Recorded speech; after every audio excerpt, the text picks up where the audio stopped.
Good afternoon, Shivani. How are you? How do you pronounce the Good first afternoon. name?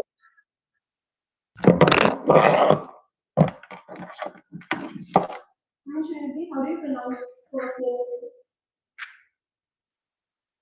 You are not audible, ma'am.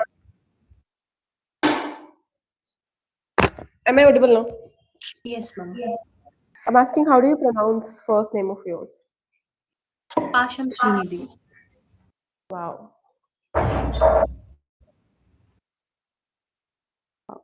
What it means? Uh, my first name, it it does not have any such different meanings. Hmm. Just a Okay. name. Got it. How are you, Saptarishi? I'm fine, ma'am.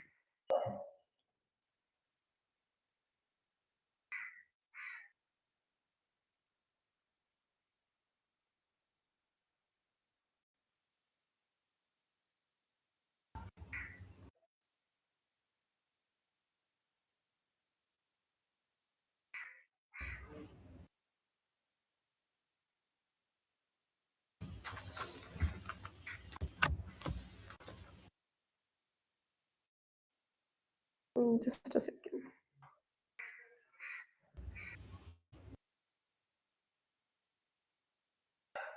I hope that you are going through each and every slide that we are reading and writing all the notes, right? And Trinity, I want notes of yours for Yes, ma'am. this Yes. unit, and same goes with you, Saptarishi. Got it? The rest of the students. Okay, okay.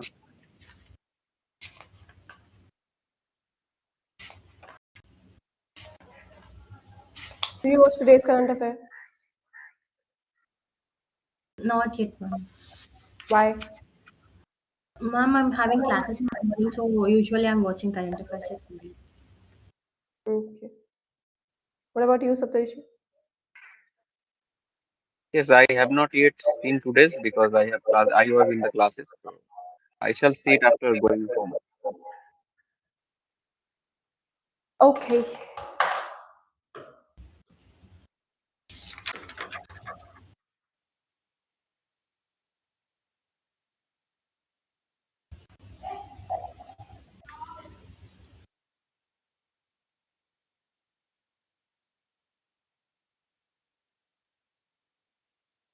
So we have finished till where? We have completed Carl Roger's actualization tendency, ma'am. Was it completed? Yes, ma'am. Actualization. Is this slide done? Function of the whole where then some portion of it. It is perhaps the bus. Yes, it is done. Carl Yes, Rogers sees equally. This is also done. Rogers' theory is built on force of life. We Yes, follow the ma'am. action. This is also done. Rogers captures with a single great need and motive all the motives. Yes, this is also done. And organismic valuing is not done, right? no, ma'am. This is from where we have to start. है ना? Right? Okay. So who will explain me actualization tendency? Srinidhi, explain me this in very Yes, short ma'am. with example. Actualization tendency can be defined as a built-in motivation present in every life form to develop its potentials to the fullest extent possible. That is a motivation that is innate to reach higher levels or higher level of self-actualization that is present in every life species is known as actualization tendency according to Carl Rogers. Hmm. Okay. So now let's move to organismic valuing. So it says one of the basic things which I was a long time in realizing and which I'm still learning is that when an activity feels is thought it is valuable or worth doing. It is worth doing. Put another way, I have learned that my total organismic sensing of situation is more trustworthy than my intellect. What do you think it might be saying? What it means? Any idea? What this paragraph is trying to explain to us. Saptarishi. Maybe Hmm. I feel Hmm. Yes, Saptarishi, then Srinidhi. What Yeah. is So organismic what I valuing? think, Organismic what I valuing. think that he's talking about that every organism around us, uh, is have values and worth. Uh, they have worth and they have value, and whatever we are doing, everything holds value toward our goal to reach the self-actualization that we want to reach. Okay, the core idea is understood, but still it holds deeper meaning. Okay, good. Next, Srinidhi. From this pair, I'm sensing that he's saying when in a situation we sometimes have some institution or we feel that this course of action is the right thing to do. It is Hmm. valuable to do so. Not Okay. thinking that is not applying my intellect, just my sense and my intuition. He's telling that this is more. This is sometimes more trustworthy. Hmm. Okay, somewhere like you both are like with the understanding of what Roger is saying. Okay, now understanding what organismic valuing is. So this basically slide is explaining to us that human beings have, a natural innocence that basically helps them feel what is truly good or bad for them, right? And this innocence guide us better than any logical thinkings, right? So what we are basically focusing on innocence here, and this is true also, right?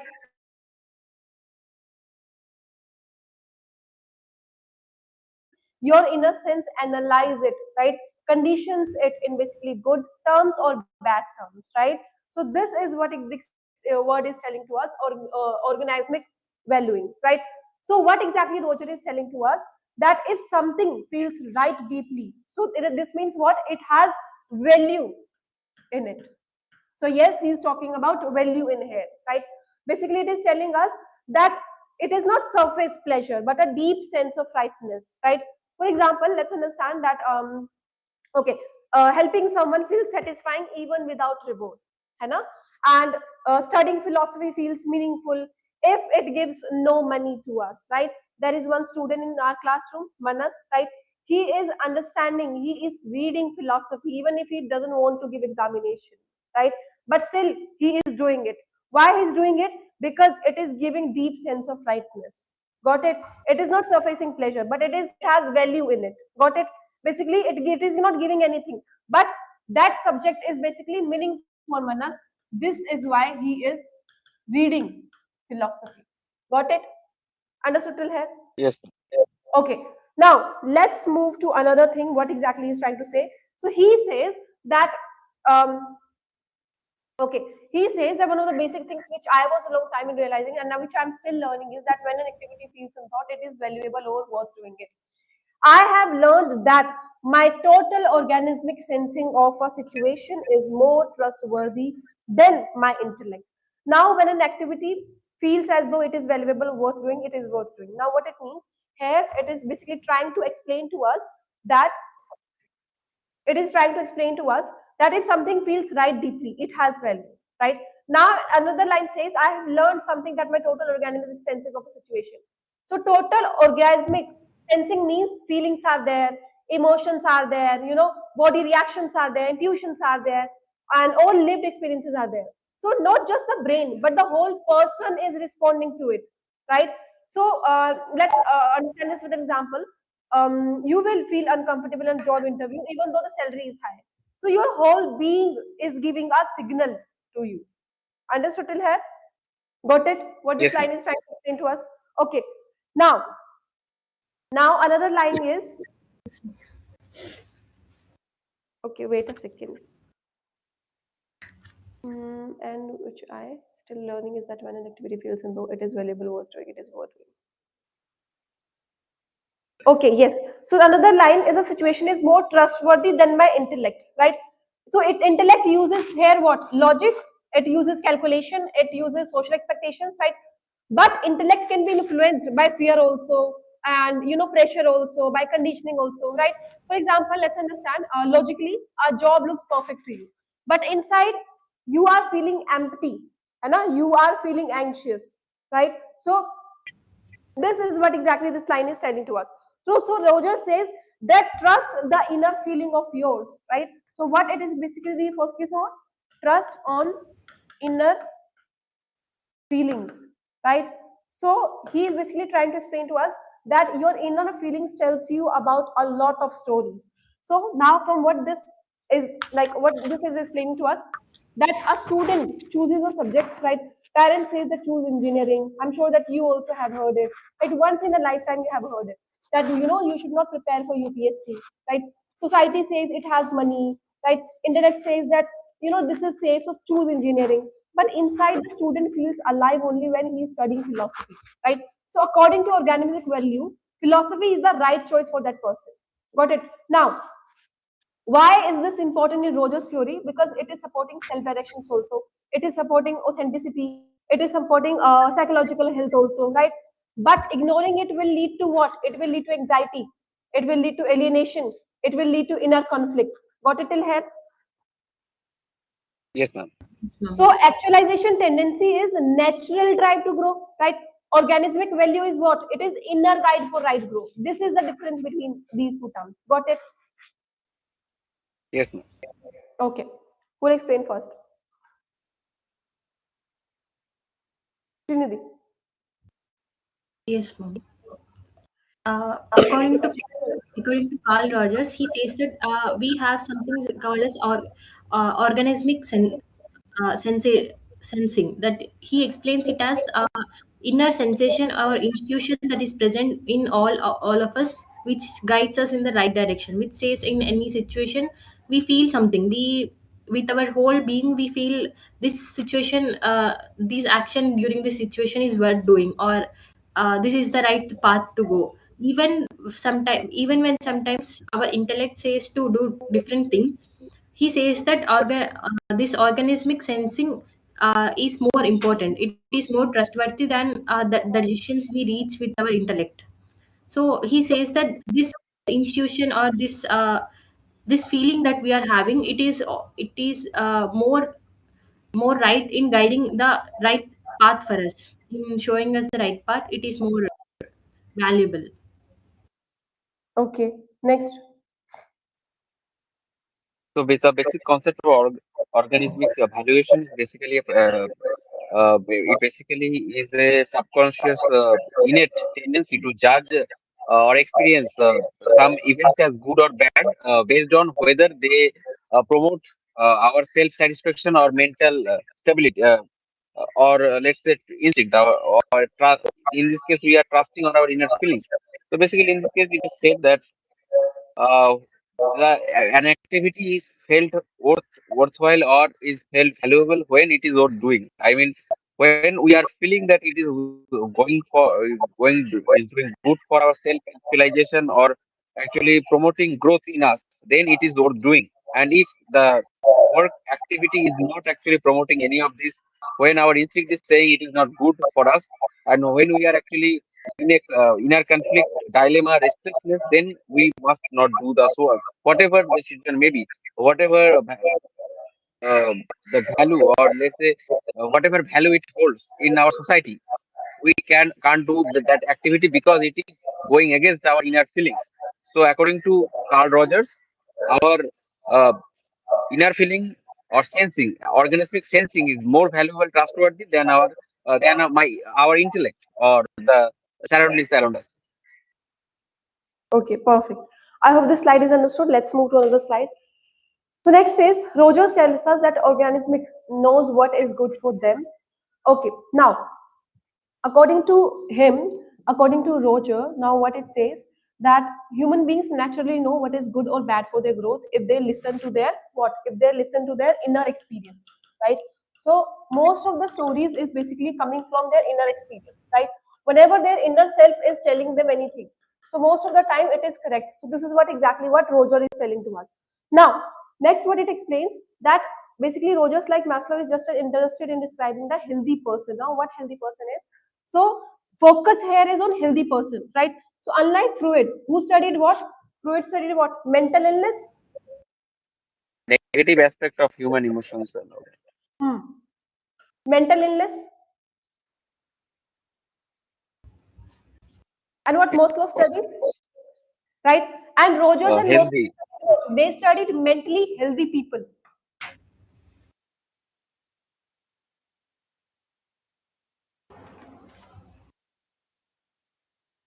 On the basis of this only Freud got criticized, right?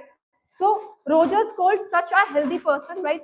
Like a fully functioning person is there. This means the person who is psychologically healthy, lives authentically, and grows continuously, right? Then what another line it tells us that qualities, basically qualities of a fully functioning person. Like what are the qualities it mentions? It talks about that being open to feelings, new ideas, criticism, right?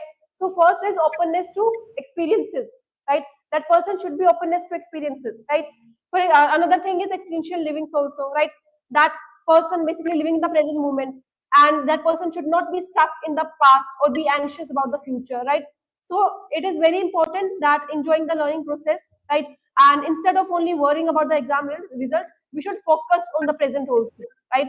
Then organismic trusting, so trusting one's inner feeling, right? Instinct, rather than blindly following social rules, right?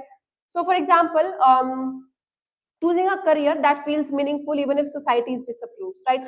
Then it talks about experimental freedom also. Now what is experimental freedom? This means feeling free to choose an act, and this is a psychological freedom, right? Not any absence of laws.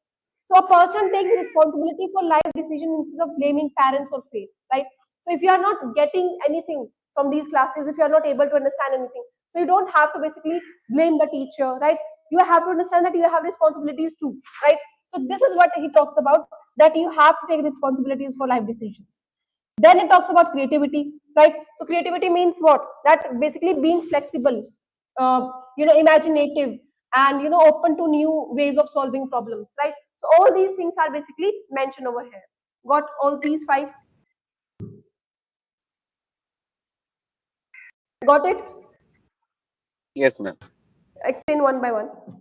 So explain again.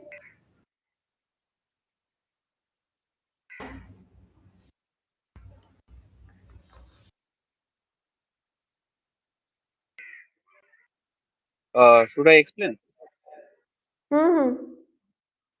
Yes, ma'am. Yes, So, Apsara. uh, Ca- Carl Rogers actually Carl Rogers says that the organisms actually know what is good for them because, according to him, only our mind doesn't have growth. All the parts of our body is actually moving towards self-actualization. In this sense, the organisms of our body as well as our surroundings know what is good for them. In this case, Rogers, like Maslow, actually was very much interested in describing the mentally healthy patients. Uh, according to him, he talked about how the patients can actually uh, should be the one who actually understand his problems and overcome them with the guidance, obviously, of the therapist. In this case, he talks about openness of experiences, like how experience everyone mind should be open regarding the experiences, creativity in mind, the importance to the innate feelings, the instinct, one's instinct, everything is very much important to toward this goal. How the organisms can actually understand the audience can understand what is good for them and what is not. The activities that are important for the self-actualization of the organism as well as the person is being known by this process. So the things that I can say. Okay. Hmm. Yes, ma'am. Wo- Carl Rogers tells us that every organism instinctively knows what is good for them. And Rogers, like Maslow, he's interested in describing the healthy person. He wants to describe how a healthy human being should be. And he calls a healthy human being as fully functioning. And he says that this fully functioning human being should have certain qualities to them. These qualities include openness to experience. They should be open to new experiences. They should be eager to learn and able to accept new experiences. And he says that these fully functioning human beings should have an instinctive view, innate sense of right and wrong. They should be able to sense what is good for them. That is organismic sensing, and they should have some creativity. Creative interest should be there. They should be able to uh, they should be able to imagine new scenarios, and they should have the courage to they should also have the courage to go to new paths and to try the new ways.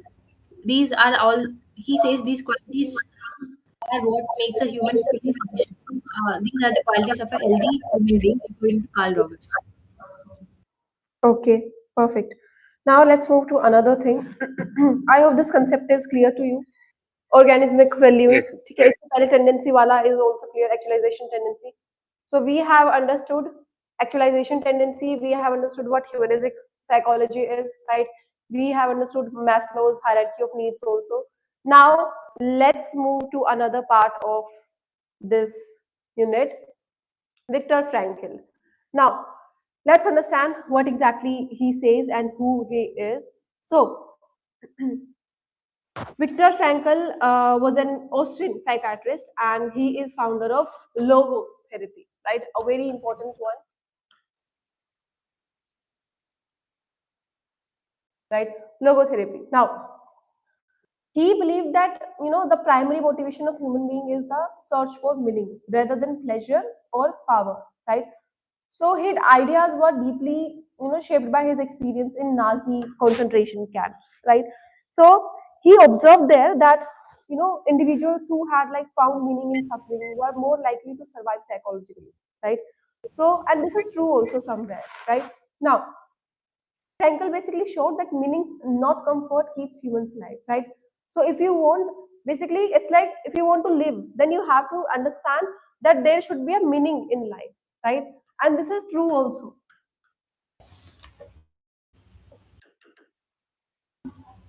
Psychologically, with mind, you'll be, you know, not dependent on anything. The only concentration will be on you, right? So your mind will be basically focusing on the right part of your life, right? So this is why he says that we should focus on giving meaning to your life, right? We should not focus on pleasure. We should not focus on comfort. We should not focus on on those things which are not giving meaning to our life, right? Now logotherapy, what it is? So from Greek word logos, which means study, word, spirit, God, or meaning. Now, let's understand the deeper meaning of this. Logotherapy is a form of therapy that basically helps a person find meaning in life, especially during suffering, right? So this is a therapy that gives meaning to a life, right? After suffering, wherever you are finding meaning, right? That's the identification that you should have. So Frankel basically believed that humans can survive pain if they can find meaning in it, right? So meaning of the word logos, what it means, the word logos comes from Greek philosophy, right? And it have like different meanings to it. It is basically known as word, it is known as spirit, it is known as God, it is known as meaning, right? So basically, it is like also known as reason, it is also known as spirit, right? All these things are known. So Frankel basically used logos mainly to mean meaning of life, right? Now,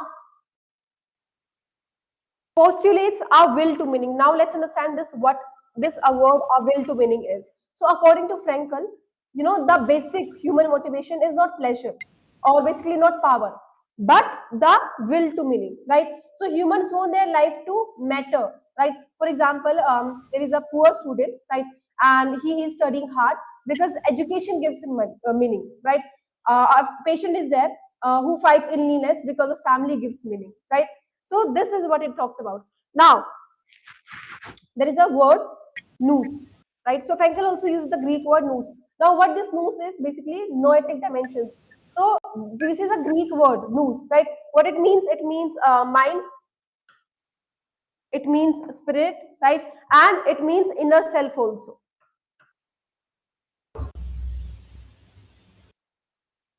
Right? So it means inner self also. So humans are not just body. It means they are not just biological.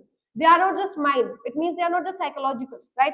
They also have a spiritual. They also have a meaning dimensions, right?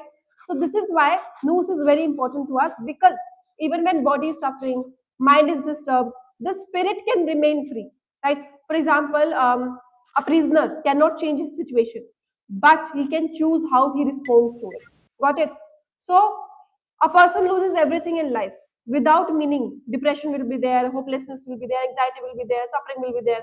And if with meaning, we'll have this willingness that I will live for my children. So this is logotherapy in action. You should have meaning in your life. right? Even if you, there are so many students, right? And they do not clear, most of the students do not clear UPSC in one attempt, right?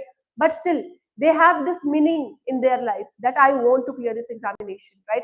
And this is why they never basically goes on the track of anxiety, depression, because they cannot afford that, right? So this is basically what logotherapy is, when you have meaning in your life. Got it till here? Yes, ma'am. Okay, who'll explain me first? Ma'am, I have a doubt before How explaining. much? Hmm. He is proposing this theory of meaning, that every life should have meaning. He's Hmm. also, I understood that he's saying humans survive pain or suffering through Hmm. when there is meaning in life. Hmm. So this theory applies to only suffering people to or to all people? He's saying that every person should have meaning in life. I have a confusion here. Okay, so you are saying that he is proposing that life should have a meaning, and what did he say about suffering? He's saying that life should. He's saying life should have a meaning. That humans search for meaning in life. That is okay. And he's saying why. The for question of why, he's saying that humans survive pain and suffering through meaning in life. When there is meaning, humans can overcome this pain or suffering. He's saying this explanation. This thing I understood. But when there is no suffering or pain in life, then even then he says this or not. That I don't understand.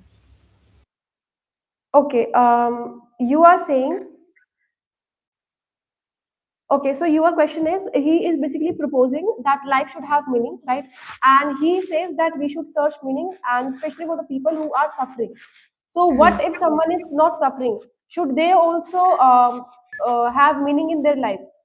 What I'm asking is, did he propose that this meaning should exist for everyone, even when there is no suffering?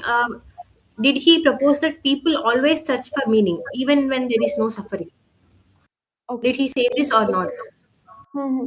So basically, okay, so yes, he explains about this. So, what exactly meaning in life is necessary for every human being? He has mentioned this, that this is necessary for every human being, right? Whether they are suffering or not, right? So, suffering just makes the need for meaning more visible, right? But meaning is always required, right? So, the core idea, the important idea here is that life always has meaning, in good times, in bad times, for healthy people, for suffering people. So suffering is not required to have meaning, right?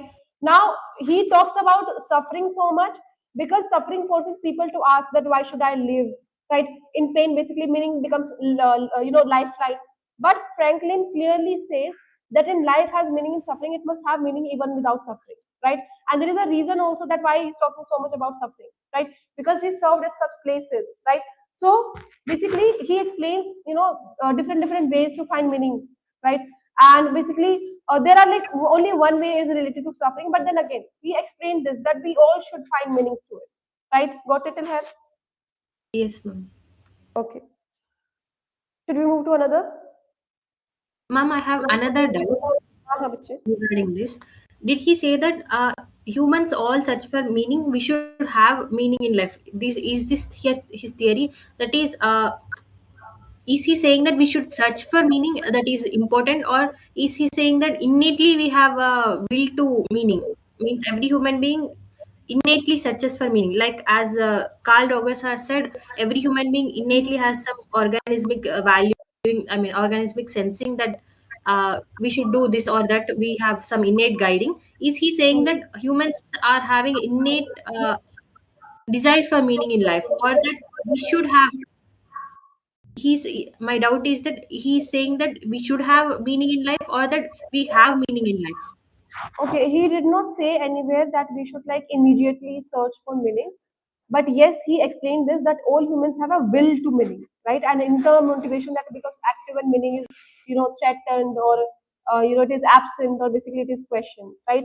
Now, if basically the question that do all humans have, like, are in need of meaning, then yes, he believes that will to meaning is universal, right? Now, the another question, that humans search for meaning all the time. No, people usually live normally, work, love, enjoy life. So they don't sit daily asking that what is the meaning of life, right? And this we can analyze from our lives also, है ना? We have seen it. We never ask, while sitting in the classroom, you are talking about meaning of life. But once you'll be eating, once you'll be like preparing for UPSC, you does not ask those questions, right? So when exactly we are searching for meaning, right? When this becomes conscious, so this search becomes strong and more visible when people are suffering, when people are like bored, they are like feeling this emptiness, they are basically going towards loss, they are going towards failure, right? So in normal life, basically there is no search of consciousness, right? A person basically enjoys job, a person love family, a person feels useful, right? When these crises happen, only then we basically question such things, right? And we do not want immediate a concern regarding this or solution regarding this, right? But yes, he mentions that we have to have meaning in life. Got it? Yes, ma'am. Okay. Now let's move to another word.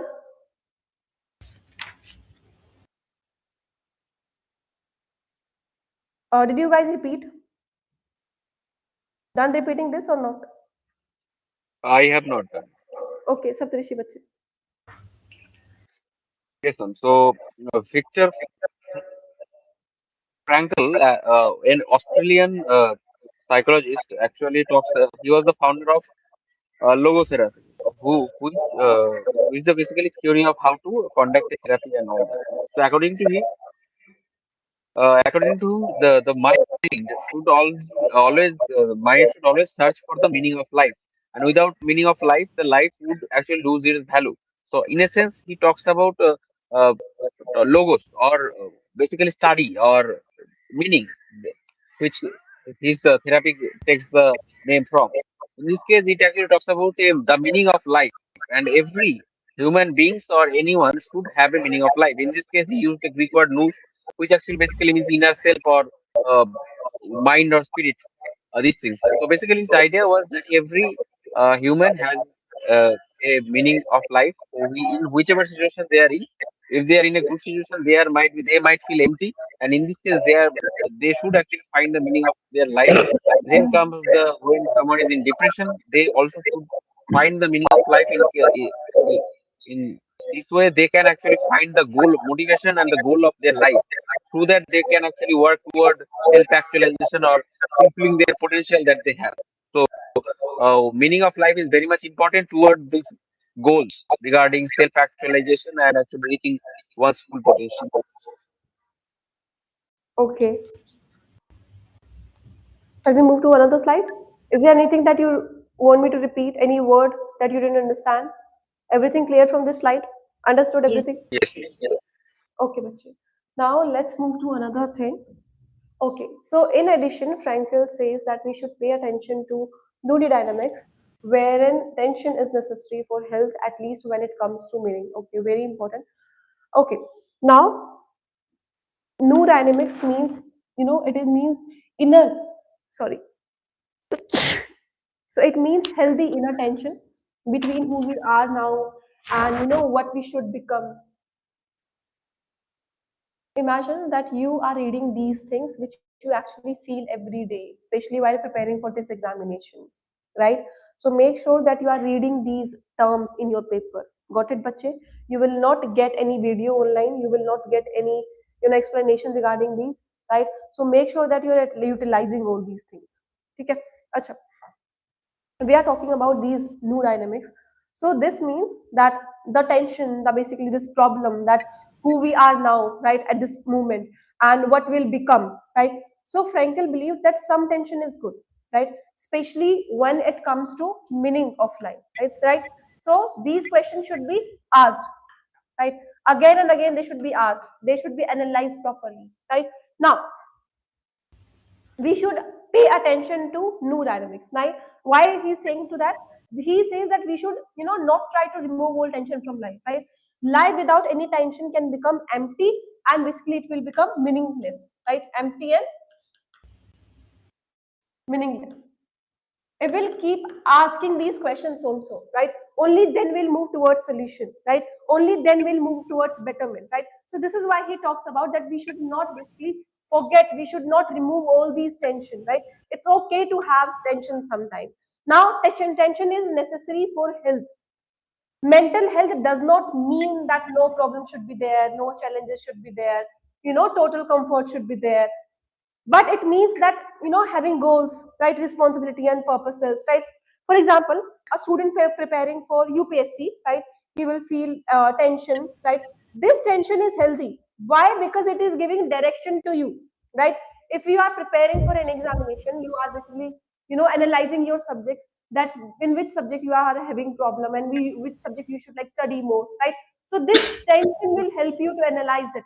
This tension will force you. This tension will motivate you to analyze, the preferences of your subject, the preferences of your optional, the preferences on which subject you should focus more, right? So this is what exactly it is saying, that we should basically have tension sometime, as tension sometimes gives us direction. Got it?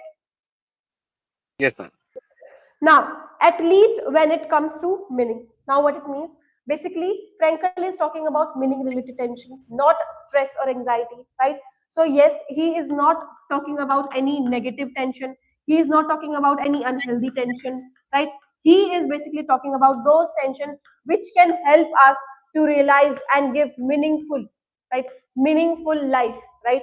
Only that tension he is talking about. Got it till here?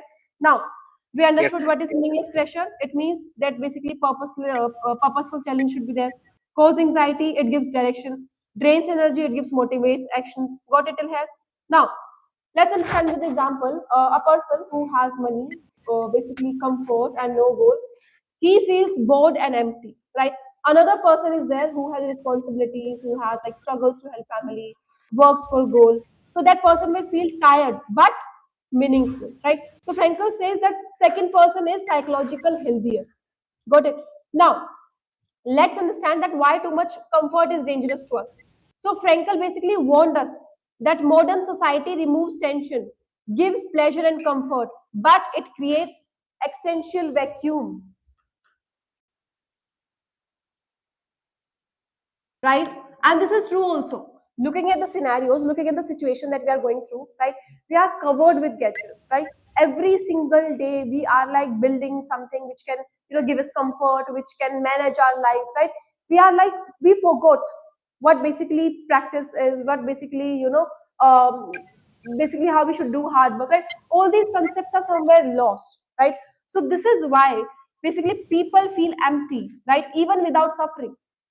So this is why new dynamic, according to Frankel, it basically refers that healthy tension should be there, and it should be between an individual's present state and the meaningful goal or responsibilities that is going to define life to him. Right, attention that is essential for psychological health rather than a sign of illness. Got it till here? Yes, ma'am. So what Yes. this is explaining to us, that mental health needs purpose and not comfort alone. Understood? Yes, ma'am. Yes, ma'am. Okay. Explain, Saptrishi.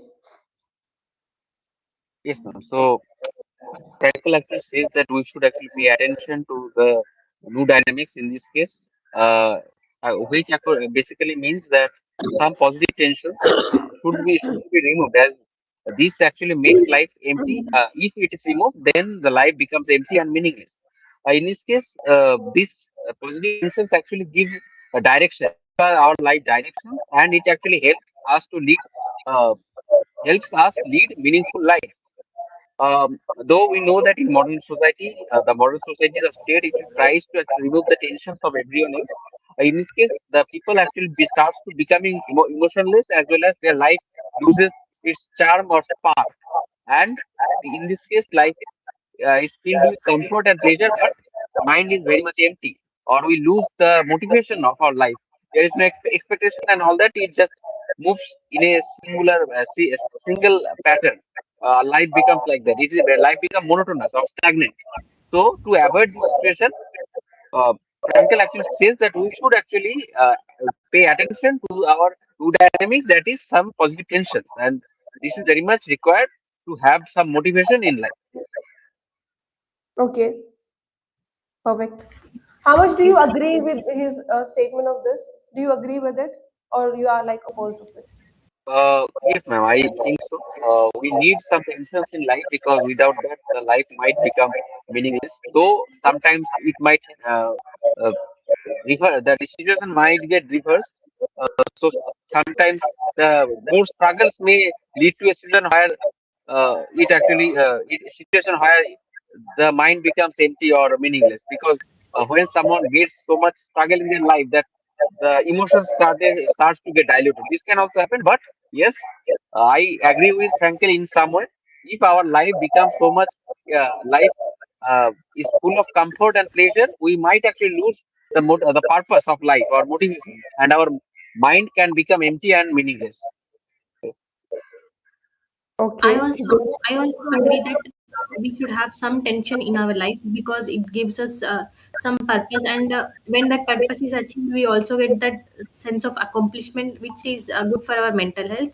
But I disagree with the statement that in modern times, this tension is being reduced, or it is we are always comfortable, because even though we are having many gadgets for our comfort in modern times, but at the same rate, the pace of our life and uh, the the expectations and the expectations on us also increased. The competition, competitiveness, and all everything all increased. So tension increased in modern times. It did not decrease, according to me. Okay, perfect.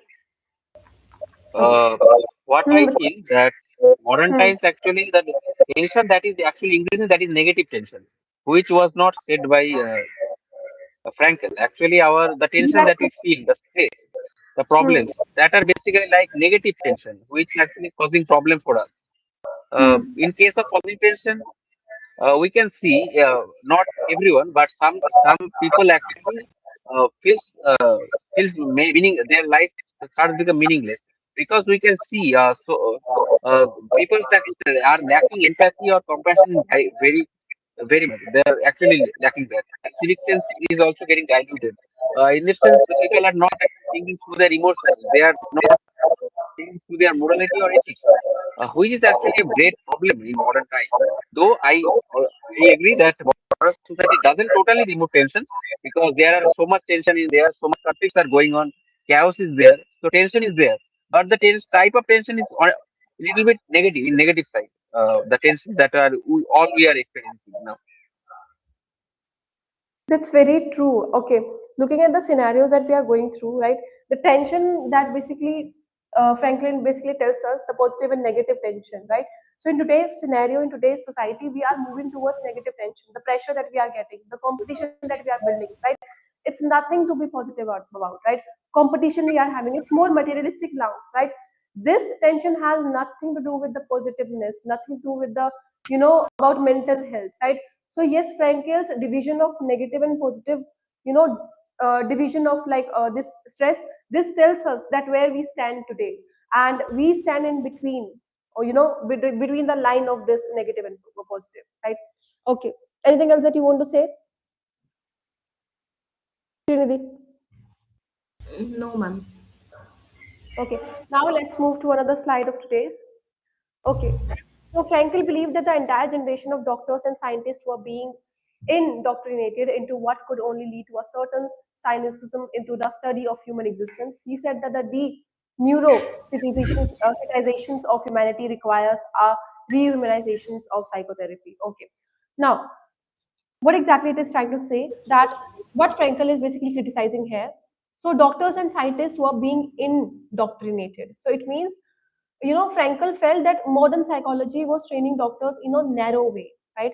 So they were taught to see humans only as, biological machines, only psychological problems, and bundles of some, instinct and reflexes, right? So this is what this line says, that entire generation of doctors and scientists were being indoctrinated into what could only lead to a certain cynicism. Okay. Now, leading to cynicism in the study of human existence. Now, what it means, basically, this is telling to us, cynicism means what? Seeing humans as, seeing selfish, seeing weak, right? So this is what we have the meaning of cynicism, right? It means meaningless, weak, it means selfish, right? So losing faith in human dignity and purposes, right? This is what cynicism is. So Frankel worried that science was reducing humans to chemical, reducing to basically humans to humans behaviors also, right? They are basically ignoring meanings, right? And science is somewhere ignoring values also, ignoring responsibilities also, right? Now let's understand that what this another meaning, deneurotization of humanity means. Now, neurotizations means treating normal human problems as disease. Normal human problems. Human problems as disease. Making big issues out of small concerns, right? For example, if you are feeling happy, then it will also called as illness. If you are like questioning life, then also it will be known as disorder. If you are having moral struggle, then also it will be called neurosis, right? So Frankel says not everything is a disease. Many problems are what? They are basically problem of crisis of meaning. They are moving towards crisis of meaning, and that is absolutely fine. It is absolutely basically healthy to have these thinking, to have these values in our mind, to have these questions in our mind, right? So this is exactly what he's saying, that many problems are necessary, they are required, right? Next he talks about humanity requires a humanizations of psychotherapy. Now let's understand what this rehumanization of therapy is. So sorry.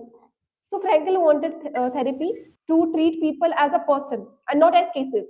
And they should include values. They should include conscience and meaning also, right? So respect of human freedom and responsibility should be there. So what he says that humans are not just patient. They are meaning-seeking beings.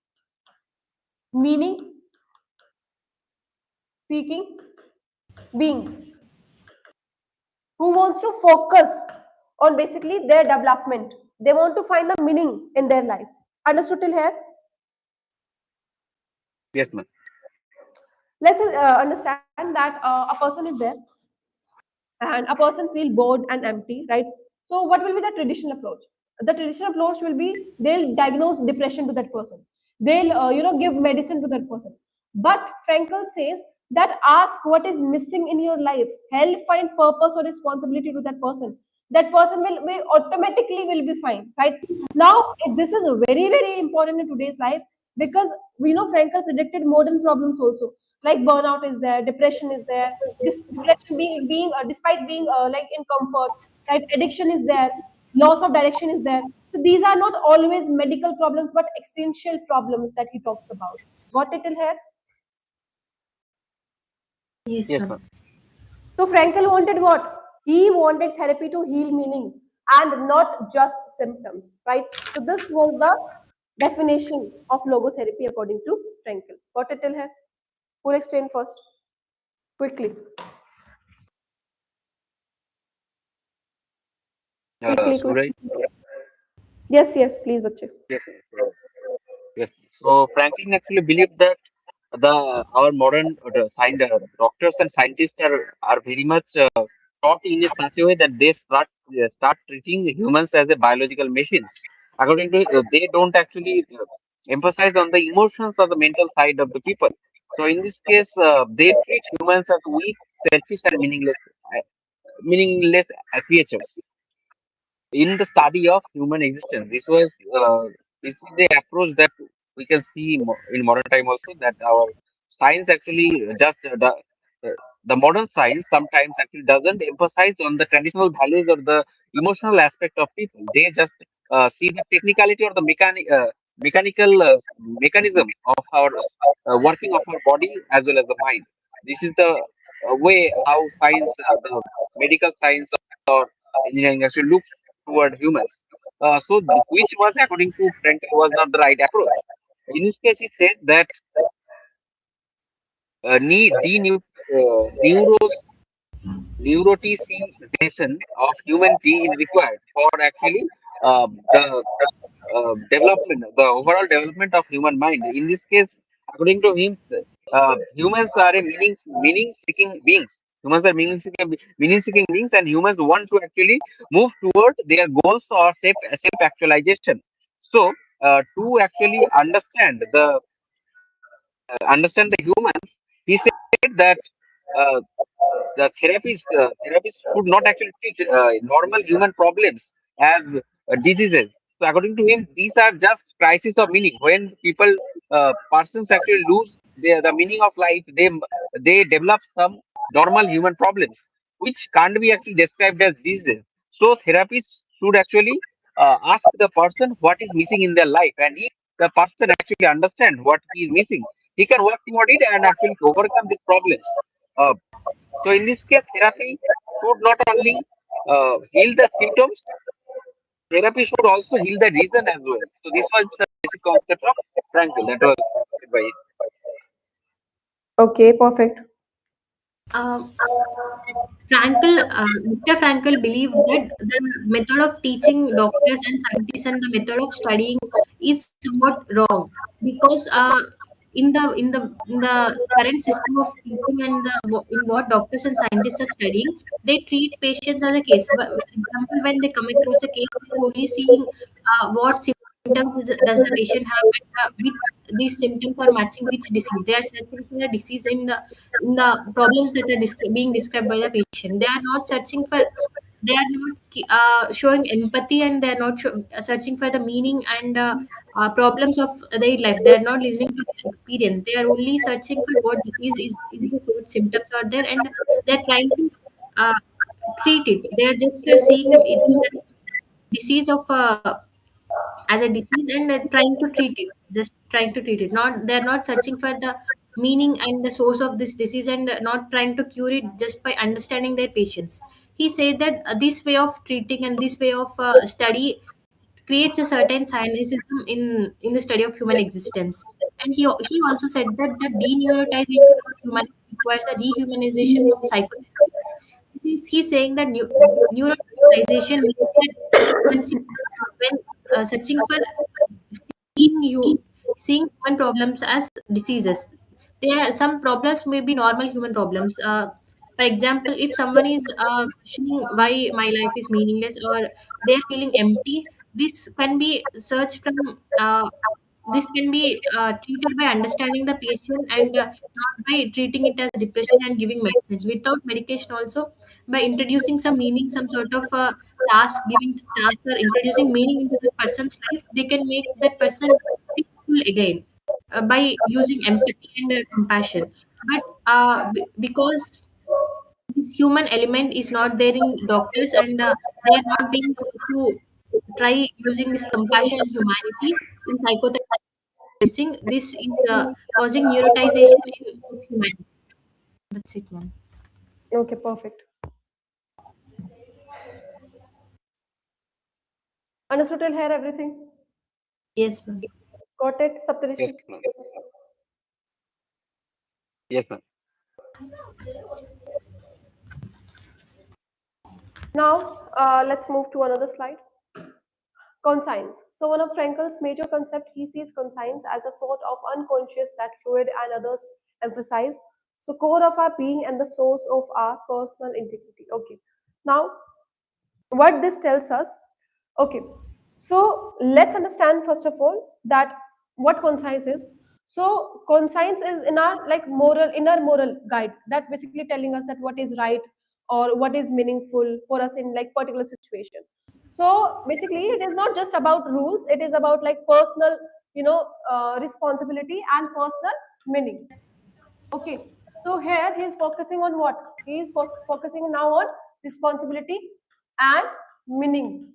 Right, this will be the concept of his. Now, another sentence that it says, now one of Frankel's major concept. Now, conscience is central to his concept of logotherapy.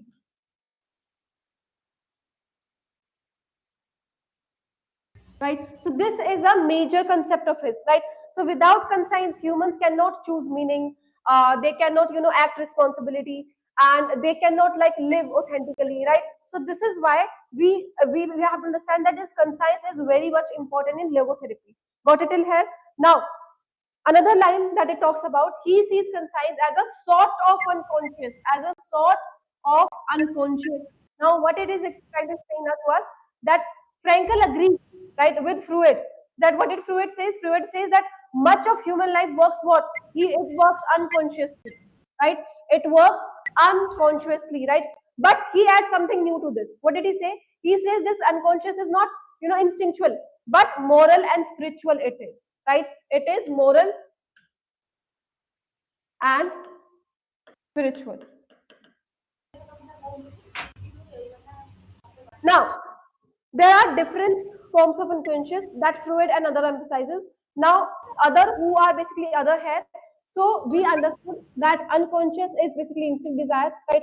And when we talks about Frankel, what did Frankel say? Unconscious is what? Conscience, right? And Freud says what? Unconscious is what? It is instinct, it is desire. Understood the difference? Instinct and desire. And according to Frankel, it is what? Conscience. Now, Frankel basically calls this as the noetic unconscious, right? Now, another word it talks about core of our being and the source of our personal integrity. Now, what is core of our being? Basically, conscience is the deepest level of the person. This is what is actually making us, truly human, capable of moral choices, and basically responsible also, right? So, even when basically no one is watching, so conscience guides action, right? So, next it talks about source of personal integrity, right? Source of personal integrity. Integrity means what? Being true to oneself, right? You are not betraying inner values. Even if no one is watching you, you are still moving with your values, right? Even if you are not getting any reward, right? You are still moving with your values, with your basically ethics, right? This is what we have with integrity. This is the meaning of integrity. I hope that you guys know, right? When no one is watching you, you are not basically waiting for any consequences. You are not waiting for any rewards. You are not waiting for any punishment. You are not waiting for anyone to tell you that what you should do or what you should not, right? Even if no one is watching you, you are moving towards your ethics. You are moving towards with your values. Got it till here? Now, concise basically what it is telling to us that concise keeps our life whole and meaningful, right? For example, let's understand a civil servant refuses bribe even under pressure, right? So this is guided by what? This is guided by conscience. Got it? Now, let's take another example. A person, he can be he can escape responsibility, he can betray values, he can choose comfort, but inside something says that no, this is not right. So the voice is what? The voice is of conscience, right? Now, conscience is very, very important in suffering. Why? Can anyone tell me that why it is important in suffering? Why do we need this? I understand. I explained you the meaning of integrity, and somewhere it is related to that. Because if we follow our conscience, even when we are physically suffering, we feel that some sort of accomplishment, we feel mental satisfaction will come, because if we follow our conscience, Very good. So this sense, basically, hmm, say it. this sense of accomplishment, or this satisfaction guides Hmm. it, allows us through pass through this pain and suffering without losing ourselves. Exactly. Even when rules collapses, society fails. So these external guidance disappears, right? But conscience still tells us that how should I act now, right? So this person basically this preserves what? This preserves human dignity, right?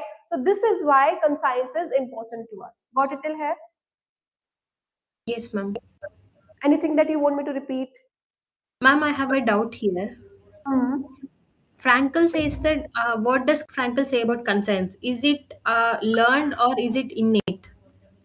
It is learned or it is Innate. Conscience okay. is learned, conscience is innate, according to Frankel. Okay, you understood what conscience is and you understood what Frankel's meaning of life is, right? So what do you understand by this? Saptarishi, will you tell this? Then I'll explain.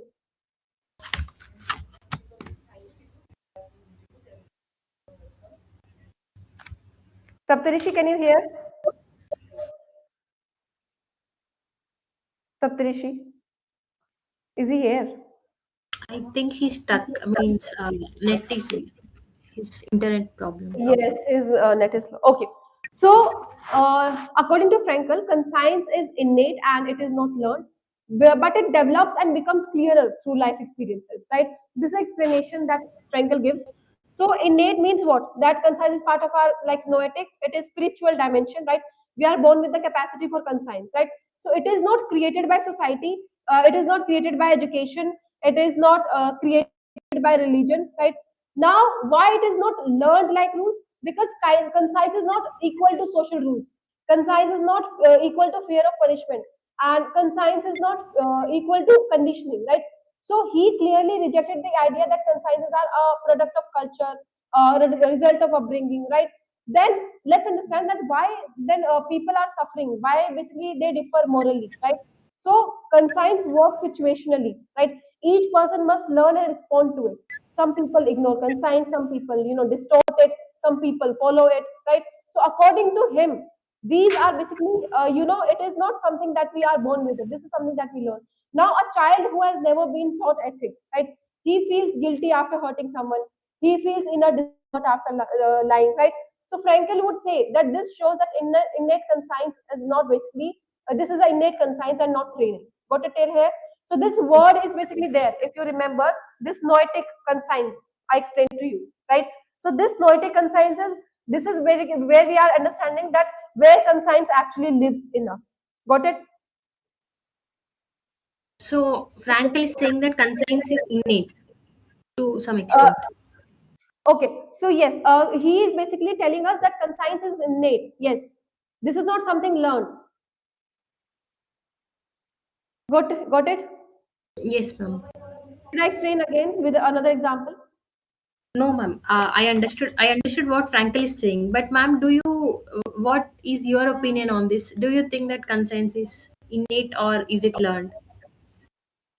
I also believe that it is like it is somewhere it is innate, because the example that I gave you of children, right?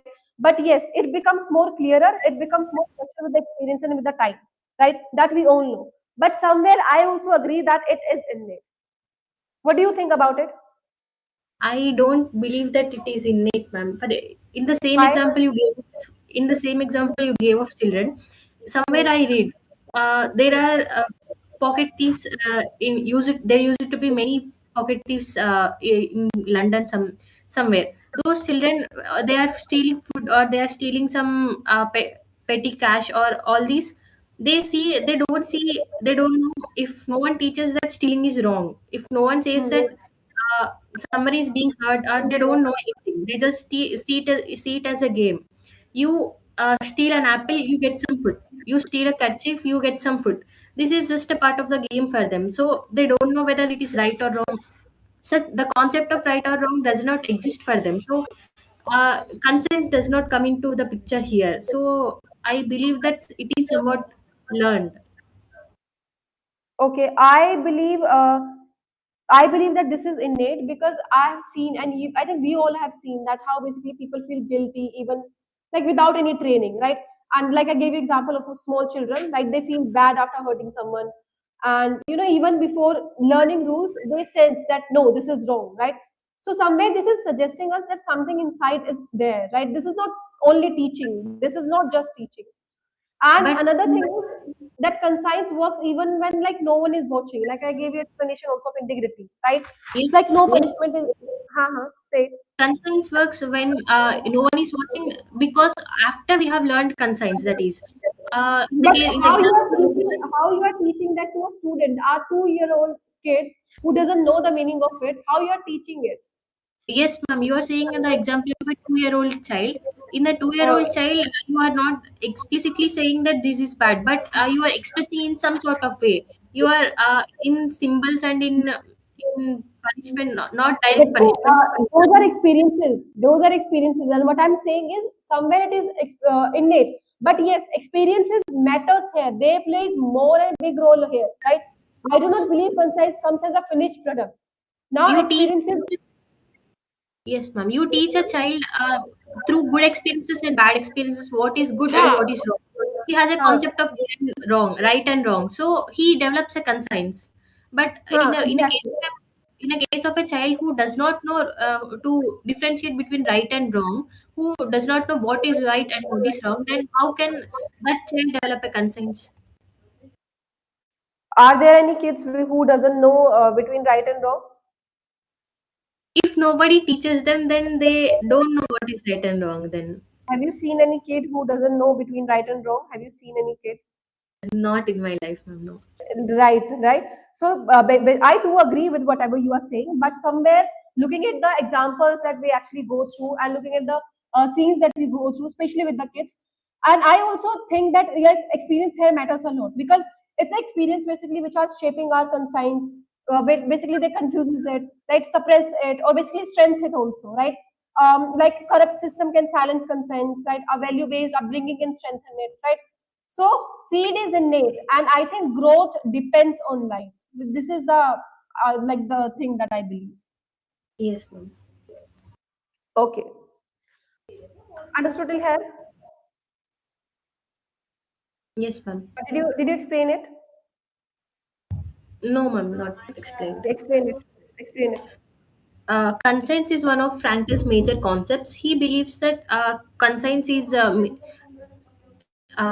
invaluable to his concept of logotherapy, because conscience is our inner guide to say what is right or wrong. When we are doing something wrong, our conscience points it out to us. So it, to his concept of logotherapy is dependent on meaning in life. So conscience, our conscience gives us meaning in life. When we are suffering physically, if we follow our conscience, we feel some sort of mental satisfaction or some sort of accomplishment that we are doing the right thing.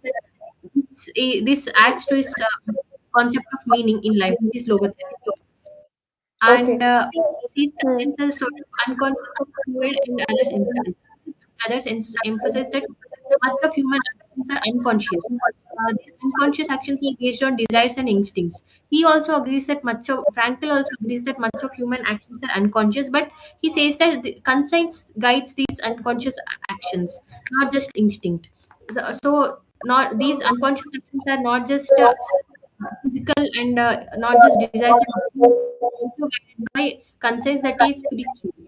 And he says that conscience is the core of our being and source of our personal integrity. Conscience tells us when we are doing wrong. Our conscience doesn't allow us to uh, be happy when we know that we are doing something wrong. It introduces a sense of guilt in us.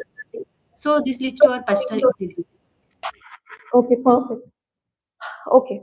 Now, Saptarishi just texted he is facing some network issues, so he left. Okay, so conscience being human is being responsible, essentially responsible, responsible for one's own existence, and pre-reflective ontological self-understanding or the wisdom of the heart, more sensitive than reason can ever be sensitive. Now, what this basically slide is telling to us, human being is responsible, essentially responsible, responsible for one's own existence. Now, being human means that you are responsible for your own life. You can't just blame, others for your situation. You have to make, choices, and you have to take responsibility. You have to take Yes. choices, right? And these choices responsibility will be of yours, right? Now this is exactly what Frankel is telling to us, right? Now imagine that you failed an examination. Now being essentially responsible, this means you think that it is my responsibility to study better next time, right?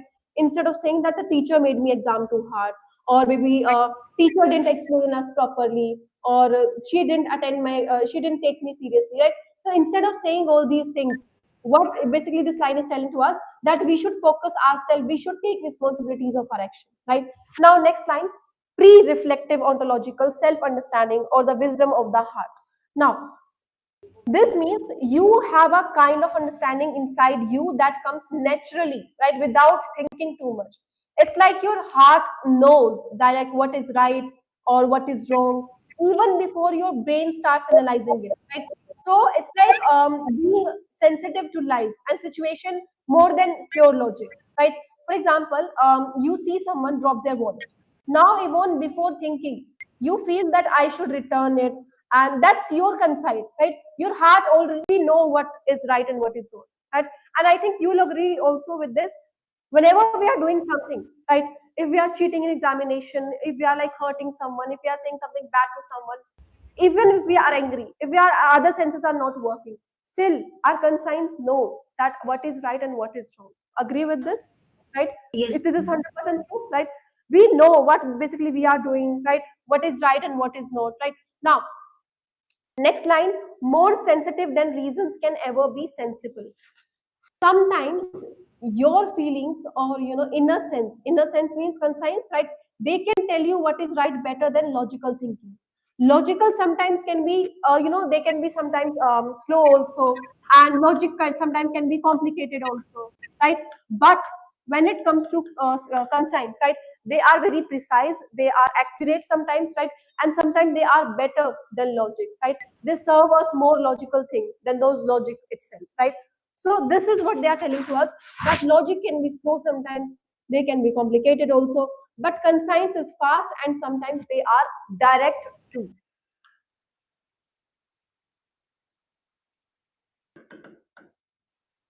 Got it? Now, Yes, ma'am. for example, you feel it's wrong to lie to your friend, right? Even if lying could give you some advantage.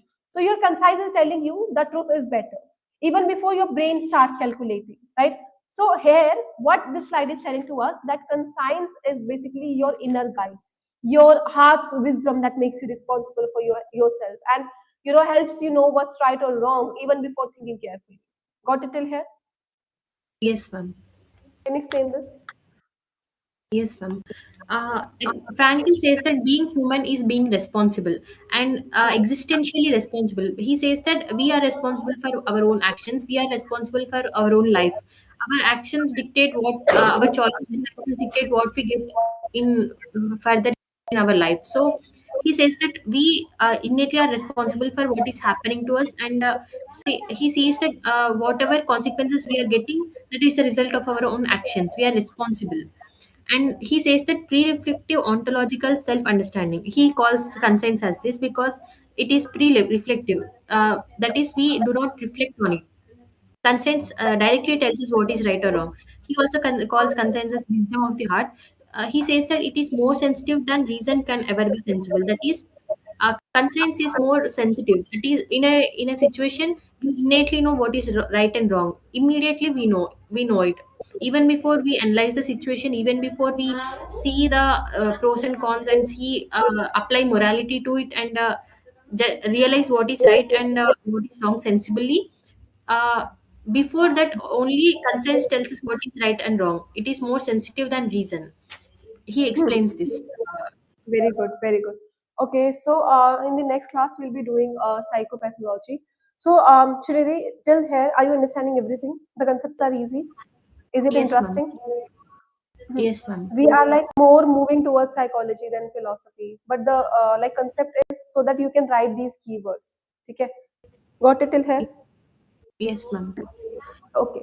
Anything else that you want to discuss? You want to share? You want to talk? Ma'am, if we come to the concept of conscience, as you said, I did not see children who innately does not have any sense of right or wrong, but I did see people having double standards. People The believing, people in the same situation, they believe, they say something. I mean, when they say others doing something, they say that this is right and this is wrong. And when they are experiencing it themselves, they truly believe that they are not wrong. That is, when they are doing something, that something may be somewhat wrong morally, or they are blaming someone or for something that may not actually be wrong, but they they believe themselves. Their conscience does not tell them that this is wrong. They truly believe they are in the right, even when they may be in the wrong. I have seen Okay. this in people. So here, Why is this this conscience. happening? Is your question? Why is this happening? Is this your question? No, they are in a situation, they are in a conflict with others, so they Hmm. are justifying their stand. They believe that their viewpoint or their stand is Hmm. very correct. They are very righteous. They believe that they are in the right. Hmm. That's very Wrong. true. And looking at the scenarios, looking at the today's situation, na, Srinidhi, it's very true.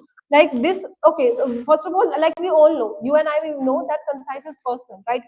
But behavior is influenced by bias, it is influenced by ego, it is influenced by convenience, है ना? So people know that deep down they know. This is what we were talking before this slide, na? That people know deep down that what is right or wrong, and this is what concise. But they choose differently when it suits them, right? And Yes, this, basically, philosophers also sometimes say that human beings have the capacity for conscience, but society, fear, and basically, selfishness, this blocks it, है ना? And this is very true. If you like move to social media, if you move to your neighbors, to your relatives, right, who judge you often, right? So that's very true. They choose what actually fits to their like values, fits to their reality, right? So it's like the inner compass. Conscience is like an inner compass. Like it's always pointing to right. right? And humans often ignores it or basically bend it, right, when they want something. Agree with it? This thing I agree, ma'am. That is, sometimes I'm doing something I know that is wrong, but I still choose to do it. I ignore my conscience. That I understand. I know that this is not the right part, but may still do it. This part I understood. But sometimes some people Huh. truly believe what they're doing is right. They Huh. rightly believe that whatever they're doing, this is correct, You morally know, correct, and so I'm do you know asking why what this happened? consent Hmm. in these Hmm. situations. What you should do in this situation? Is this your Ma'am? question? Is this No, your no, no, question that, or no. What happens to my question is, what happens to conscience in these situations? If conscience is innate and it automatically points right and wrong, it shows right and wrong. But then why do they believe that they are wrong so strongly? They are right so strongly. okay? Also, Srinidhi, see, these dual standard is not because people don't have conscience. It's because they choose not to follow it. Okay, conscience is there.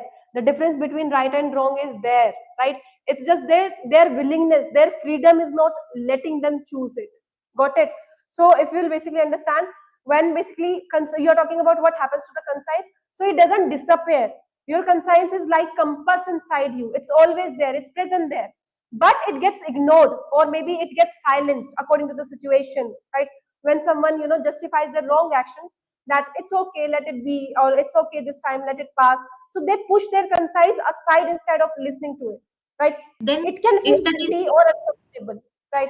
if Hmm. that is the situation, then they should know inside themselves that this is wrong. But they They do not know. believe that they are wrong themselves. No, bache, they know.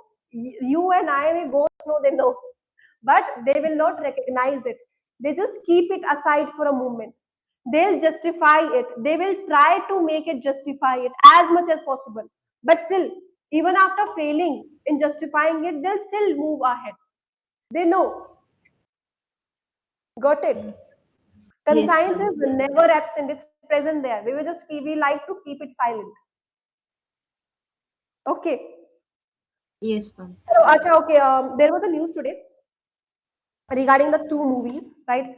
And what you have to do, we are discussing about conscience, and the concept that you have brought up, it's a beautiful, beautiful concept. I'm really appreciating it. So now you have to watch that current affair of mine, okay? And you will tell me that cuts and rating, this CBFC is doing something right regarding two movies. Watch the current affairs and do tell Yes, me that how you will fit this concise thing and how you will fit this thinker in this current affair. Okay? Mail it to me today or tomorrow whenever you get time. Okay? So this is your yes, homework. And tomorrow I will not be taking classes. So tomorrow is Thursday and Friday. So Thursday and Friday I will not take class. Okay? yes, ma'am. Okay, bache. Thank you so much. Thank you, ma'am. Thank you, Srinidhi.